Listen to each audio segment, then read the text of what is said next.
শ্যামনগরের নুরনগরে 510 KG পুষ্কৃত মাছ জব্দ ও 6 জনকে 2,05,000 টাকা জরিমানা।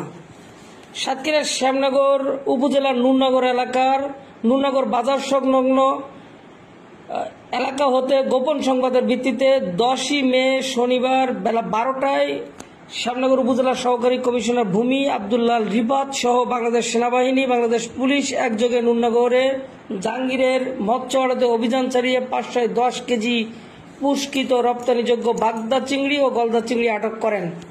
সেখানে পুশ কার্যক্রম চলমান থাকায় এ অভিযানে জাহাঙ্গীরের মৎস্য আড়তে 5 জনকে আটক করা হয়। আটককৃতরা নুরনগরের মুরারি কাঠির কারি রাহাতুল্লাহর পুত্র আবুল কাশেম, পরানপুরের কালীপদ মণ্ডলের পুত্র রঞ্জিত মণ্ডল, যাদবপুরের পরিমাল গাইনের পুত্র শশধর গাইন, পরানপুর গ্রামের চিত্তরঞ্জনের পুত্র তুমুল মণ্ডল, 5 হরিপুর গ্রামের আবুল হোসেনের পুত্র নজরুল ইসলাম। আড়ত মালিক জাহাঙ্গীর, সে ভবানীপুর গ্রামের মোবারক গাজীর ছেলে।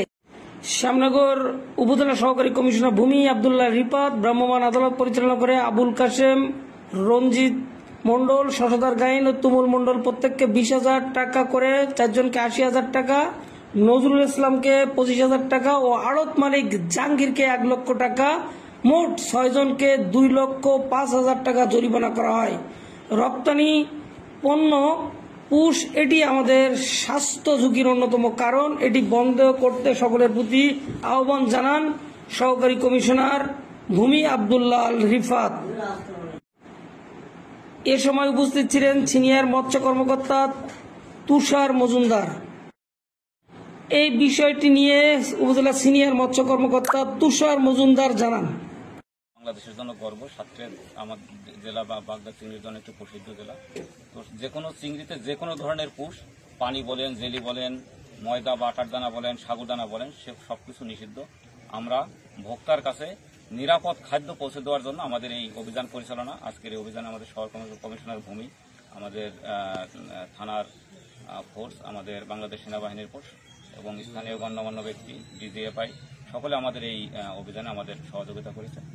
তো আমার মেসেজ হচ্ছে যে সবাই যাতে সতর্ক থাকে, কেউ যাতে এই পুষ বা কোনো প্রকার অপদ্রব্য যেন চিংড়িতে পুষ না করে। ধন্যবাদ। যারা এটি করে দেশ এবং জাতির দুর্নাম সৃষ্টি করে তাদেরকে শক্তভাবে দমন করা উচিত। এ বিষয়ে সহকারী কমিশনার ভূমি আব্দুল্লাহ রিফাত জানান, জানি যে এই যে চিংড়ি মাছের যে জেলিপুষ এবং পানিপুষের মাধ্যমে তারা ওয়েট বাড়ায় এবং ওয়েট বাড়ানো